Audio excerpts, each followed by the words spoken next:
Boa tarde a todos. Começo por agradecer ao Sr. Presidente da Assembleia da República, Dr. Augusto Santos Silva. Agradeço também ao Sr. Presidente da Comissão da Liberdade Religiosa, Dr. Vera Jardim. Agradeço também ao Reverendíssimo Sr. Padre Bernard Advuku, capelão dos africanos do Patriarcado de Lisboa. Agradeço também a presença do Sr. José Manuel Fernandes, o publisher do Observador. Excelentíssimos senhores, representantes das várias comunidades religiosas, minhas senhoras e meus senhores. Muito boa tarde e agradeço então ao Sr. Presidente da Assembleia da República a sua disponibilidade desde o primeiro momento para que hoje, Dia da Liberdade Religiosa e do Diálogo Interreligioso, estivéssemos aqui reunidos para o lançamento de mais um relatório da liberdade religiosa no mundo. Muito obrigada. Agradeço igualmente a vossa presença e o vosso interesse neste tema que é tão atual e tão relevante nos dias de hoje, em que diariamente vemos atos de discriminação e perseguição devido à expressão pública da fé nos mais diversos países do mundo. A Fundação AIS é uma fundação pontifícia e que tem por missão apoiar os que são perseguidos, ameaçados ou refugiados por causa da sua fé. A nossa missão assenta em 3 pilares: informar, orar e partilhar. E por isso, e com o objetivo de informar, publicamos então este relatório da liberdade religiosa no mundo desde 1999, sendo esta a sua 16ª edição. Este relatório é produzido a nível internacional por uma equipa pluridisciplinar e coordenado pela Fundação AIS. É então publicado de 2 em 2 anos, em 6 idiomas e difundido em mais de 2 dezenas de países. Hoje mesmo foi também lançado em Berlim, em Madrid, em Paris e em Roma. Este é um dos 4 relatórios sobre a situação da liberdade religiosa publicado a nível mundial. Os outros relatórios são do Pew Research Center, do Departamento de Estado norte-americano e da Comissão Americana da Liberdade Religiosa Internacional.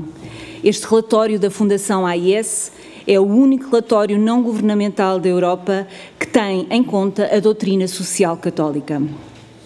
Este relatório examina a situação das principais religiões em 196 países relativamente às disposições legais em relação à liberdade religiosa e a sua aplicação efetiva. De seguida, relata os incidentes e os episódios relativos ao período em análise e, por fim, apresenta as perspectivas para a liberdade religiosa nos próximos 2 anos e tendo por base o que foi relatado em cada país. Este documento é, de facto, uma ferramenta para todos aqueles que têm interesse na atual situação do direito fundamental da liberdade de pensamento, de consciência e de religião, tal como está definido no artigo 18 da Declaração Universal dos Direitos Humanos. Assim, o desafio que deixo aqui a cada um de vós, nesta sessão de lançamento, é divulgar este relatório junto das vossas redes de contactos e grupos de trabalho para que mais pessoas no mundo possam estar informadas sobre a atual situação da liberdade religiosa no mundo. E como estamos na Casa da Democracia, peço que usem a vossa influência no sentido de pressionar as outras instâncias nacionais e internacionais, nomeadamente União Europeia e ONU, para que os países infratores deixem de violar este direito fundamental, que é a liberdade religiosa. Para finalizar, deixo aqui um outro desafio diretamente ao Sr. Presidente da Assembleia da República. No mês de novembro, a Fundação AIS dinamiza a Red Week, iluminando vermelho em diversas capitais do mundo os edifícios mais marcantes e significativos, como parlamentos, é o caso que acontece no Reino Unido e na Áustria, monumentos, como já fizemos aqui em Lisboa, no Mosteiro dos Jerónimos, catedrais, etc., outros edifícios importantes das cidades, com o objetivo de chamar a atenção no mundo para todos aqueles que morrem hoje por causa da sua fé. Fica aqui então o desafio e muito obrigada.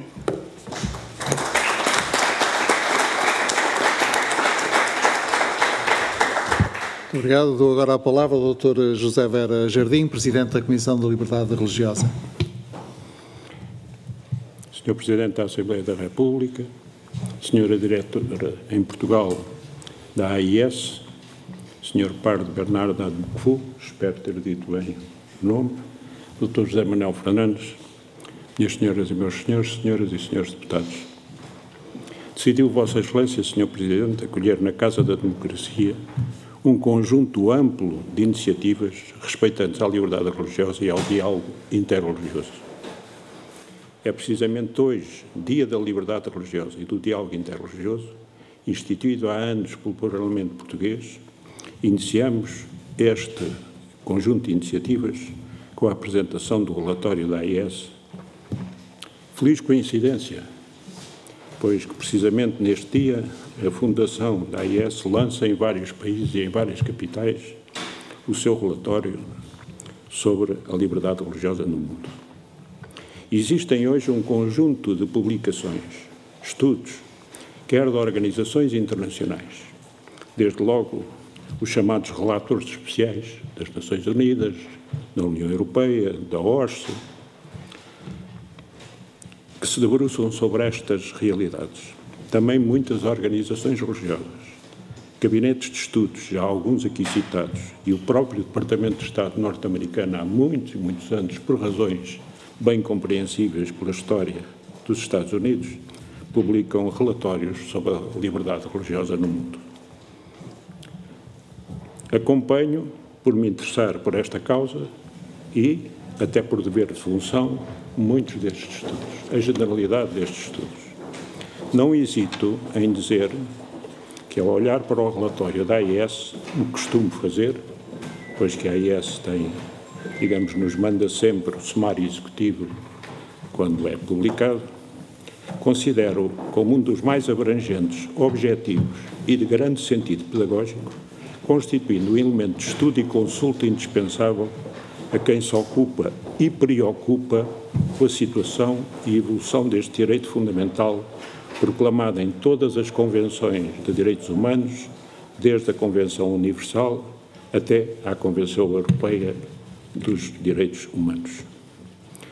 Não tive ainda a oportunidade de conhecer este relatório, pois ele acabou de me ser dado aqui o sumário executivo, que é, aliás, o que recebemos na Comissão de Liberdade Religiosa, sempre por amabilidade, digamos, da AIS, e depois podemos ir consultar ao site, naturalmente, o relatório completo. Não tive ainda a oportunidade, portanto, de o ler.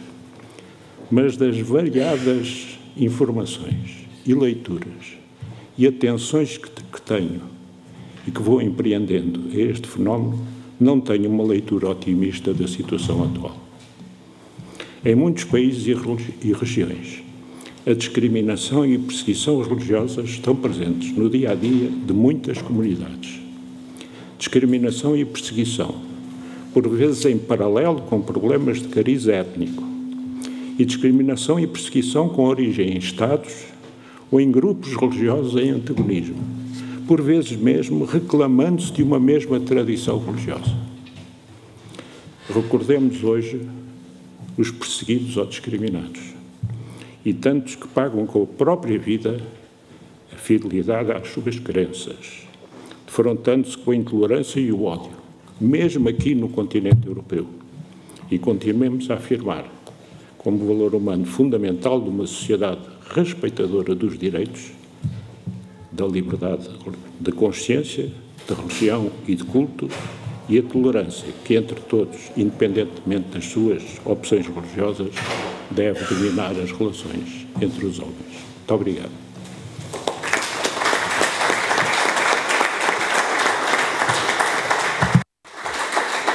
Muito obrigado. Passo agora a palavra para a apresentação propriamente dita do relatório ao jornalista José Manuel Fernandes.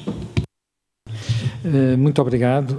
Queria saudar os presentes, saudar em primeiro lugar o Presidente da Assembleia da República que nos recebe aqui hoje para a apresentação deste relatório e todos os meus companheiros aqui de mesa e ir diretamente a alguns pontos essenciais. Eu não vou ser muito exaustivo, mas vou chamar a atenção para alguns pontos que me parecem particularmente pertinentes neste relatório e, de alguma forma, nos relatórios dos últimos anos, porque este relatório, como já foi aqui referido, é publicado desde 1999, de 3 em 3 anos, e, portanto, vai atualizando a informação. Queria começar por sublinhar que me parece que o tema da liberdade religiosa é, em muitos aspectos, talvez, eu diria quase que no limite, o tema central das liberdades cívicas. Porquê? Porque é das mais difíceis. Implica um grau de tolerância que podemos considerar que, em alguns aspectos, contraria a própria natureza das religiões que tendem a ser absolutas e construírem-se na base de uma fé que não é questionada. E, portanto, a partir daí, admitir a liberdade de outras fés e de outros credos e de outras crenças pode ser, em muitas circunstâncias, mais difícil apenas do que nós admitirmos que há diferentes ideias para o Serviço Nacional de Saúde ou diferentes ideias para a organização das escolas ou para o Código Penal. Portanto, é uma coisa que, com mais dificuldade, se ultrapassam as nossas crenças religiosas, nem têm que ser ultrapassadas, mas, sobretudo, se convive com naturalidade com outras crenças que implicam, muitas vezes, quadros de valor que são, em muitos aspectos, comuns, porque há arriscava-me a dizer, em praticamente todas as religiões, um conjunto de valores comportamentais que têm muitos aspectos paralelos, independentemente de serem as religiões do livro ou serem outras religiões, têm muitos aspectos paralelos, têm a ver com acessibilidade do comportamento, normas de comportamento em sociedade, mas que, em muitos aspectos, muitas vezes são absolutas, no sentido de se por hipótese, por exemplo, há só um Deus, como é que eu posso tolerar que outros acreditem noutro Deus? E sabemos que isto foi objeto de, enfim, e é objeto ainda de inúmeros conflitos, guerras, das mais terríveis que houve na história da humanidade. Portanto, nós encontrarmos o respeito pela liberdade religiosa é quase sempre, eu diria, uma espécie de prova do algodão que as outras liberdades também são respeitadas e que há um clima de tolerância na sociedade. E eu acho que isto é importante porque, enfim, eu vou falar brevemente do relatório, e há aspectos que, mesmo nas nossas sociedades mais desenvolvidas, onde neste relatório não são levantadas nenhumas questões em particular, mesmo assim, há aspectos que devem merecer reflexão. Em relação, propriamente dito, ao que está no relatório, enfim, não há muita surpresa no que diz respeito aos países onde a situação é mais complicada, portanto, mas mesmo assim é bom ter noção de dois números que são muito impressionantes. Primeiro que tudo, 62% da população mundial, de acordo com as estimativas deste relatório, portanto 4,9 mil milhões de pessoas, portanto, vivem em países que de uma forma ou outra violam a liberdade religiosa. Em termos de países é só um terço. Está bem de ver que chegamos a estes 2 terços em termos de população, quase 2 terços, porque nesse terço de países estão os 2 países mais populosos do mundo, a China e a Índia, com problemas de tipo diferente, porque quando falamos de limitações e atentados à liberdade religiosa, não falamos sempre dos mesmos problemas, nem falamos sempre do mesmo tipo de atores, por assim dizer. O que é que nós falamos quando falamos disto? Falamos enfim, daquilo que muitas vezes nós conhecemos com mais facilidade, ataques terroristas, ataques a congregações, incêndio de igrejas, por aí adiante. Mas, e isto muitas vezes é feito por extremistas de uma religião ou de outra. Mas também há a ação dos Estados.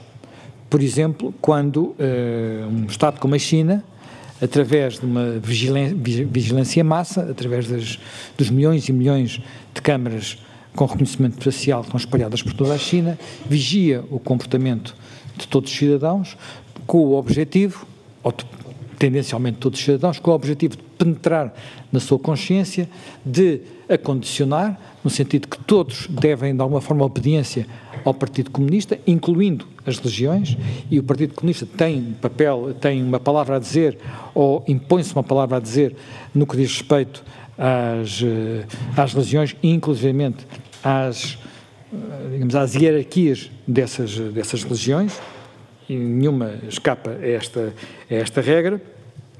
Há depois nacionalismos que muitas vezes estão associados a religiões que não são obrigatoriamente religiões nacionais, mas muitas vezes são, onde a religião se pode confundir com o Estado e, portanto, quem fica fora dessa religião, que não tem obrigatoriamente de ser uma religião de Estado, acaba por sofrer em vários domínios, como ter menos direitos cívicos,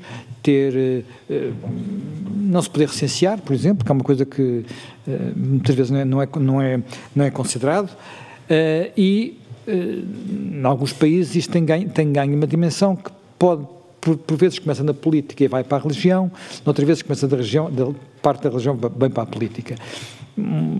Estou a imaginar que um dos países onde isso sucede é a Índia, onde neste momento está no poder um partido nacionalista hindu e que tem usado o nacionalismo hindu, só aqui está um termo muito particular, nacionalismo hindu, num país, eu não sei se é o país que tem mais muçulmanos do mundo, mas se não é, o segundo, é capaz de ser o segundo, estou aqui a olhar, mas é capaz de ser um dos países com mais muçulmanos no mundo, e no poder está um nacionalismo hindu, que em muitos aspectos, enfim, todos conhecemos as tragédias do tempo da independência, da separação do Paquistão e na altura também do Paquistão Oriental, do Bangladesh, atual Bangladesh, e toda a tragédia que se viveu nessa altura. Portanto, estamos a falar de massacres de, porventura, milhões de pessoas, e tudo isso hoje parece regressar e regressa, quer a nível político, quer depois a nível da agressividade de grupos mais radicalizados. Há outras, pode haver outros tipos também de ataques à liberdade religiosa. Acontece, por exemplo, muito na América Latina, a destruição de templos, a destruição de locais de culto, a destruição de património que é património cultural daqueles povos nos seus vários momentos. Portanto, quando olhamos para enfim, conversões forçadas, proibição de chamada apostasia, e com penas que podem chegar à pena de morte, por exemplo, que acontece em alguns países do Médio Oriente, tudo isso são manifestações destas limitações à liberdade religiosa. E se nós temos alguma consciência, por exemplo, sei lá, dos dramas da Nigéria, onde é muito frequente haver massacres, particularmente aqui de cristãos, nas zonas rurais, ou se conhecemos as condições de um país como a Arábia Saudita, já muitas vezes olhamos para os países mais desenvolvidos, portanto, a Europa, a América do Norte, e achamos que aqui, em princípio, não há este tipo de problemas. E do ponto de vista formal, do ponto de vista das leis, daquilo que está previsto nas leis, nas constituições, não há, porque são países onde há regimes democráticos e uma noção de pluralismo. Onde podem começar a surgir algumas desses problemas, e isso é referido no relatório, é na imposição via legal de certo tipo de comportamentos ou de normas legais que em si mesmo podem violar convicções religiosas. Por exemplo, limitações à objeção de consciência. Portanto, todos sabemos que há algumas leis consideradas hoje em dia, enfim, de grande consenso social na maior parte destas sociedades, mas que muitas pessoas, por convicção religiosa, entendem que são leis erradas e que um dia poderão ser revertidas, e invocam, por motivo religioso ou não, a objeção de consciência. E há países onde já tem havido problemas com a objeção de consciência e esse tema está em discussão. O relatório cita outro caso, ou melhor, cita outros casos, outras situações que têm a ver com o uso da linguagem. Portanto, aquilo que se pode dizer e não pode dizer em relação a temas que podem também eles cruzar com convicções religiosas. Por exemplo, as condições em que se deve considerar o casamento. Se o casamento é apenas o casamento entre um homem e uma mulher, ou se pode ser o casamento entre dois homens, duas mulheres, ou outras combinações que se entendam, para usar as palavras do tempo, não é? Portanto, houve um caso na Finlândia em que uma deputada democrata cristã, portanto nós estamos a falar de em que, enfim, um partido que nós habituámos a ver como um partido, digamos, centrista, do grande consenso europeu das últimas décadas, esteve em julgamento precisamente em questões que tinham a ver com a Igreja Luterana e as comunidades LGBTI, ter citado a Bíblia. E foi levada a julgamento acusada do crime de incitamento ao ódio, precisamente porque o que ela teria dito seria um ódio homofóbico, homofobia. Enfim, foi absolvida. Portanto, foi absolvida e, inclusivamente, havia quem entendesse que ela nem sequer devia ser julgada, basicamente a polícia criminal, mas acabou por ser julgada por entendimento das entidades judiciais, mas depois foi absolvida. Outra situação que também pode surgir são imposições de regras de linguagem. Como é que eu trato outra pessoa? Isto parece uma coisa, enfim, secundária, mas posso continuar a falar em pai e mãe, irmão e irmã, ou não posso usar estes termos? Eu estou a usar isto porque isto é um tema de discussão no Canadá ou no Reino Unido, ou nos Estados Unidos, designadamente na House of Representatives, portanto, na Câmara dos Representantes nos Estados Unidos, onde há alguns termos como estes, pai e mãe, desapareceram para serem substituídos por progenitores. Enfim, que eu saiba, não há ainda nenhuma penalização para quem usar o termo pai e mãe, mas a questão que se coloca é: será que um dia vai haver e até que ponto se um dia houver, isso representa ou não representa uma limitação à liberdade de convicção, no fundo é a liberdade religiosa de quem se expressa dessa forma. E nós conhecemos casos, designadamente em universidades, onde há códigos de linguagem que já não permitem que isso aconteça. Portanto, temos aqui um outro tipo de discussão, que eu diria que não tem comparação com assassinatos, não tem comparação com proibições, não tem comparação com prisões, não tem comparação, mas que representam na mesma uma outra forma de autoritarismo, diríamos um autoritarismo inclusivo, mas que tem uma componente de exclusão, porque exclui os que por uma razão ou outra têm outras convicções. E, portanto, estes aspectos são alguns dos aspectos sublinhados neste relatório. Ele é, enfim, é muito rico, não pude ler senão algumas partes, porque infelizmente não está disponível assim há muito tempo, e há, evidentemente, muitas situações muito inquietantes em países como Burkina Faso, a Nigéria, o Paquistão, a Índia, já disse, o Sri Lanka, Tailândia, Mianmar, como agora se diz, noutros países também como a Nicarágua. A Nicarágua é um país onde não estaríamos talvez à espera que isto acontecesse, mas a Nicarágua é um país onde bispos já foram perseguidos. Aí há uma perseguição mais ideológica. Já aconteceu no passado, nós sabemos o que é que aconteceu no passado em países com este tipo de ideologia. Enfim, a Nicarágua é governada hoje em dia um país onde já não há liberdade, até inclusive liberdade política, onde os sandinistas, depois de um período em que havia pluralismo, aboliram essa situação e eternizaram-se no poder. Quer dizer, digamos, não é propriamente a Coreia do Norte ainda, e esperamos que não venha a ser, até pela sua integração naquela região do mundo, mas é um país onde existem alguns problemas graves. Portanto, enfim, não queria estar a ocupar mais tempo, acho que temos um filme para ver, julgo eu, onde vão ver algumas imagens que dão a ideia das manchas, quer dizer, é sobretudo em África, onde há muitos países com limitações à liberdade religiosa, e na Ásia, que estes problemas são mais graves, mas o facto de terem essa distribuição regional e estarem centrados em alguns países não nos deve deixar de preocupar quando vemos que há um conjunto de outros países onde já se chega à Europa, em que surgem indicadores de preocupação. Nós podemos debater se alguns até não deviam ser já quase estar no grupo daqueles que nos levantam mais reservas, como por exemplo a Rússia, mas aqui ainda está só nos indicadores de preocupação, mas é um sinal de que comportamentos que julgávamos ultrapassados, mesmo no nosso mundo mais próximo, podem não estar tão ultrapassados como isso.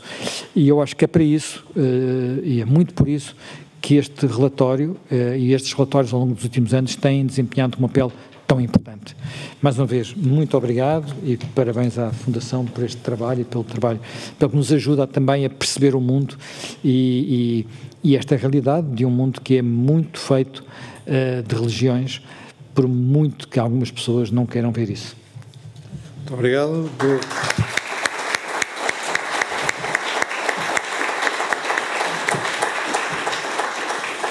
Dou agora a palavra ao capelão dos africanos do Patriarcado de Lisboa, o padre Bernard Advoku. Por favor. Olá, boa tarde a todos.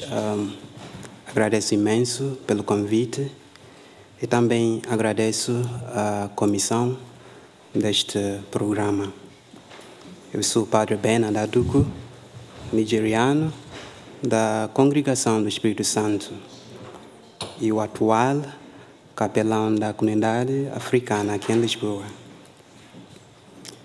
Eu só quero fazer uma apresentação muito breve, porque o tempo não dá para falar muitas coisas. Como já sabemos, Nigéria é um país muito enorme, é um país muito grande. Então, para falar da situação que os cristãos estão a viver neste momento, de cada estado da Nigéria, não dá mesmo, o tempo não vai permitir. Então, eu decidi fazer uma contextualização. Vou falar apenas da situação que os cristãos estão a viver neste momento no norte da Nigéria, sobretudo Kaduna.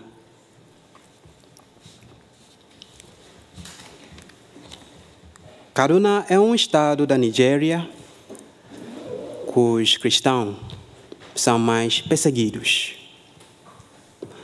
Há esta tentativa de declarar Kaduna como Estado Islâmico. Mas isso será impossível sem a conquista do sul da Kaduna. Porque no sul da Kaduna temos muitos cristãos. Então, para conquistar Kaduna como Estado Islâmico, é preciso a conquista do sul da Kaduna. Então, isso vai ser mais fácil para invadir o país. Mas, se Deus quiser, isso não vai ser possível. Mas aqui podemos falar da liberdade religiosa nesta zona da Nigéria? Se podemos falar da liberdade religiosa nesta zona da Nigéria, então o que é a liberdade? O que é a liberdade? A liberdade é a condição daquele que é livre. A capacidade de agir de si mesmo, a autodeterminação, autonomia. Ou no âmbito jurídico, a liberdade é um direito fundamental de cada cidadão.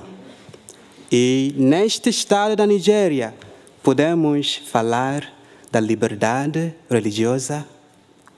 Vou apresentar 3 casos básicos que vai responder esta pergunta. No dia 19 de junho do ano 2022, ano passado, 2 igrejas foram atacadas. E neste ataque, 3 pessoas morreram. 30 pessoas foram raptadas. Podemos falar da liberdade religiosa neste sentido? E no dia 17 de abril deste ano, os terroristas atacaram uma comunidade cristã no sul de Kaduna à noite. E neste ataque, 33 pessoas morreram e 40 casas foram queimadas. Podemos ainda falar da liberdade religiosa nesta zona da Nigéria. E no dia 7 de maio deste ano, os terroristas também raptaram 25 pessoas durante a celebração e mataram uma pessoa. Podemos falar da liberdade religiosa nesta zona da Nigéria? Mas temos que notar uma coisa, que no meio das tentações, perseguições contra os cristãos do sul da Kaduna, ainda a fé é viva. Domingo, a igreja está sempre cheia. Então, sul de Kaduna percebe muito bem as palavras de São Paulo. O que pode nos separar do amor de Cristo? Nada.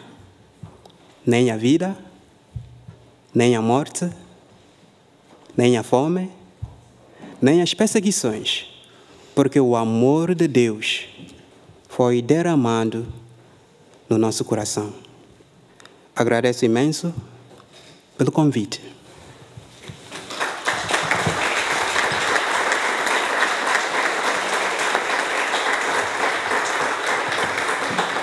Muito obrigado. De seguida vai ser projetado um pequeno vídeo com as conclusões principais do relatório. Eu sugiro aos meus colegas de mesa que ocupemos aquelas cadeiras.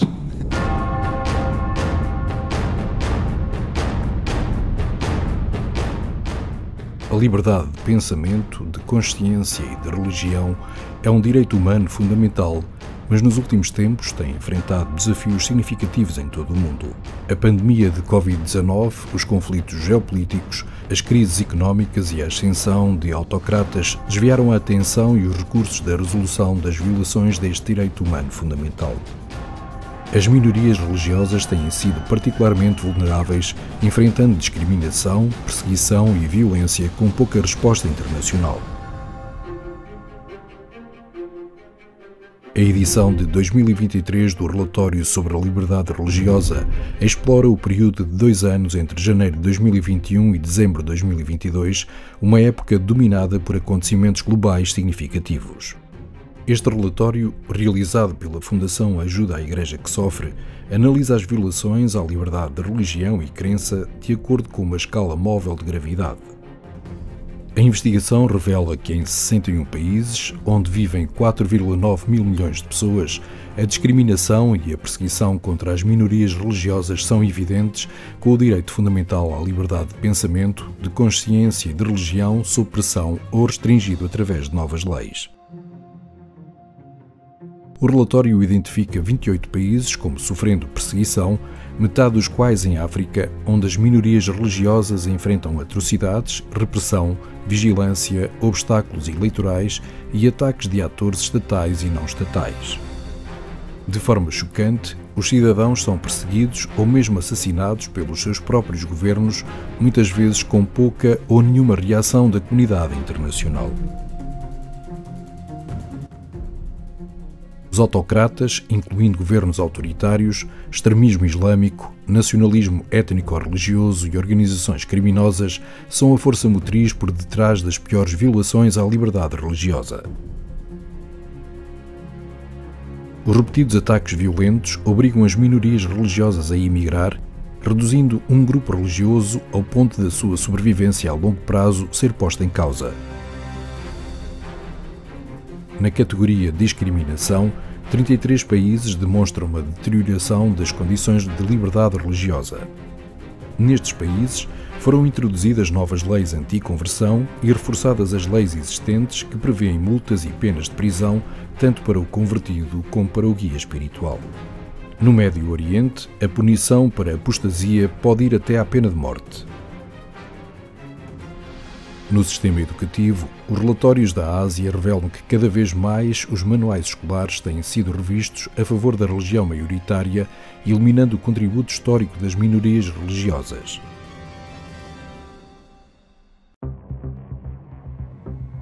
A categoria sob observação indica os países onde a liberdade religiosa está a sofrer uma erosão gradual com incidentes de intolerância, discriminação e mesmo perseguição. Foram acrescentados 8 novos países a esta categoria que, entre outros, incluem a Guiné-Bissau, o Benin e a Indonésia. Aí, os ataques a locais religiosos e a intimidação de comunidades religiosas têm sido justificados sob o pretexto de causas sociais progressistas. A ascensão da tecnologia digital e as plataformas de redes sociais colocou novos desafios à liberdade religiosa. As plataformas online tornaram-se um terreno fértil para o discurso de ódio, o incitamento à violência e a perseguição de minorias religiosas. Grupos e indivíduos extremistas exploram estas plataformas para recrutar seguidores, difundir ideologias radicais e coordenar ataques a comunidades religiosas. O direito à liberdade religiosa está ameaçado como nunca antes. A capacidade de exercer este direito, de dar testemunho por palavras e atos, de liberdade de pensamento, de consciência e de religião, é a marca distintiva de qualquer sociedade verdadeiramente livre e justa. O contrário, o processo de silenciar ou marginalizar aqueles que dão testemunho da sua consciência e crenças religiosas, é o antecedente de perseguições mais graves. Não feche os olhos à perseguição religiosa.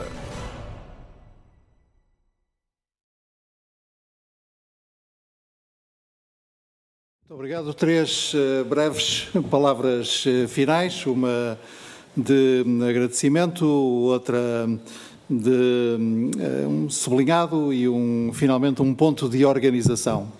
Agradecimento, agradeço a todos os presentes, aos senhores deputados que aqui estiveram ou estão, à Comissão da Liberdade Religiosa, na pessoa do seu presidente José Vera Jardim, a colaboração da Comissão da Liberdade Religiosa e de todas as religiões que nela estão representadas tem sido essencial para este ciclo de atividades que a Assembleia da República está a organizar em torno do tema da liberdade religiosa e do diálogo interreligioso.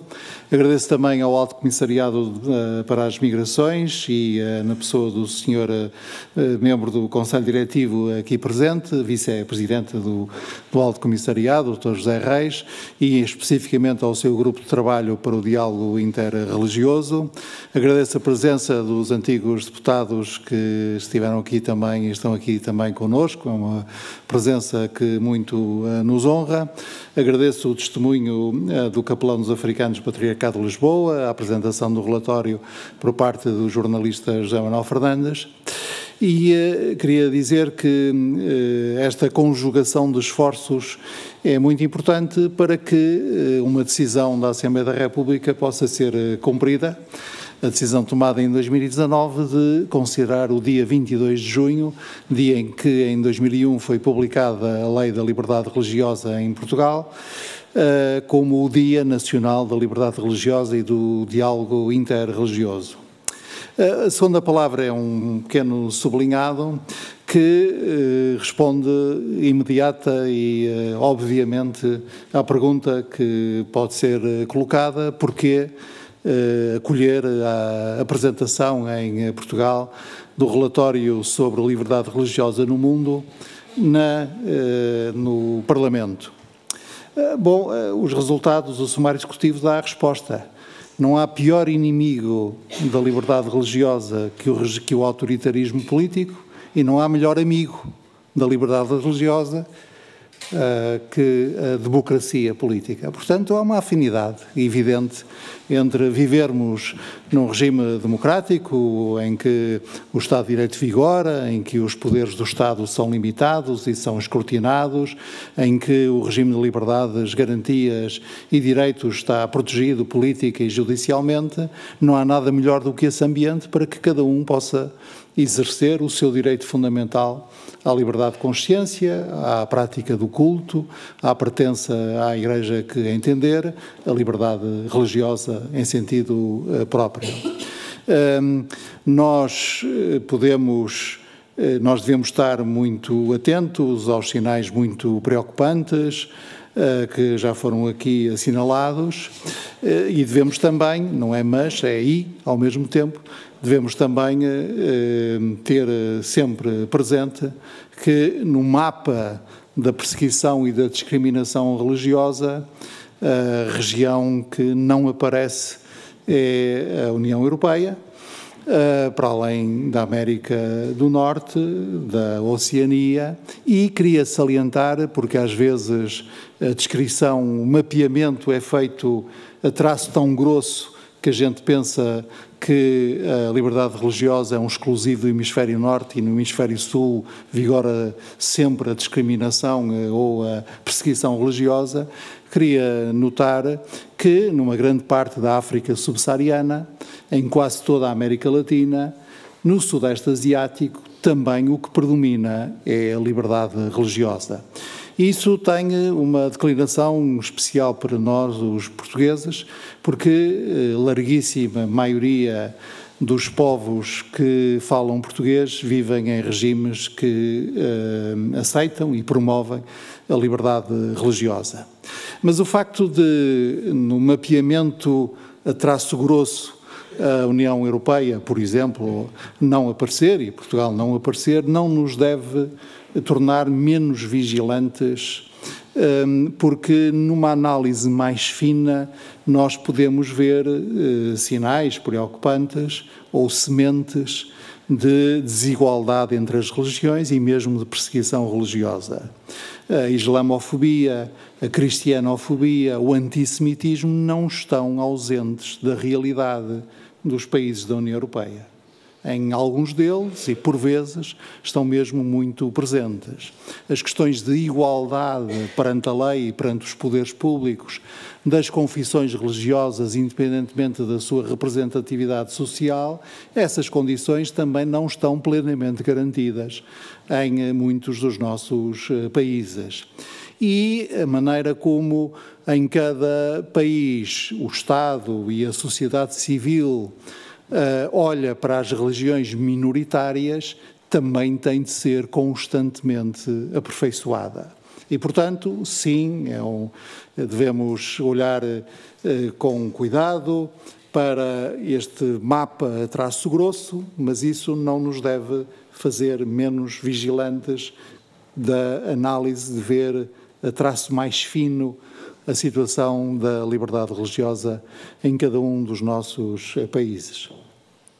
O terceiro ponto, que é o tal ponto de organização, compreenderão que o diálogo interreligioso visto do lado do Parlamento tem, digamos, uma dupla face. É o diálogo entre as religiões e é o diálogo das religiões com as instituições democráticas e os poderes públicos.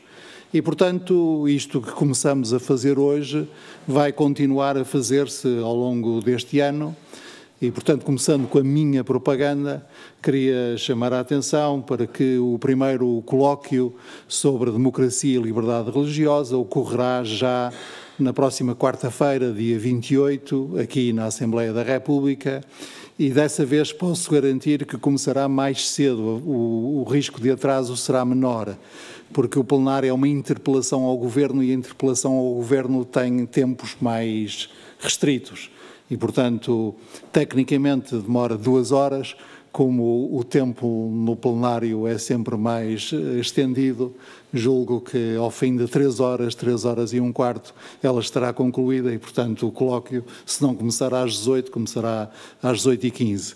Nós pedimos, e o Sr. Conselheiro Sousa Brito, que foi, digamos, o artífice técnico da lei, pedimos ao Conselheiro Sousa Brito que interviesse nesse colóquio e ele aceitou, para nosso gosto. Falará também a Provedora de Justiça, a professora Lúcia Amaral, e as suas intervenções serão comentadas por uma representante, um membro da comunidade judia, que está aqui, aliás, aqui presente, Esther Muksnik, e também pelo Sheikh David Munir, da comunidade islâmica de Lisboa. Isto quanto à minha propaganda. Quanto à sugestão que a diretora da Fundação Ajuda à Igreja que Sofre fez sobre a Assembleia da República se associar a essa Red Week em novembro, terei com todo o gosto a oportunidade de levar essa questão à Conferência de Líderes. Nós aqui, quando não se trata de debates políticos ou de aprovações de leis, procuramos obter as posições mais consensuais possível. E como todos sabem, as cores na vida política estão associadas a partidos e, portanto, eu darei o meu melhor para ver em que condições o vermelho pode entrar na Assembleia da República sem ser imediatamente associado a uma das várias cores políticas aqui representadas. Mas, de alguma maneira, havemos, e consensual, havemos de ter para nos associarmos a essa iniciativa. Guardei a referência à Fundação Ajuda à Igreja que Sofre para o fim, porque quem fica no fim é mais importante, e agradeço muito terem-se lembrado de nos propor que o relatório sobre a liberdade religiosa fosse apresentado aqui. E, mais uma vez, muito obrigado pela vossa presença de todos e são muito bem-vindos na Assembleia.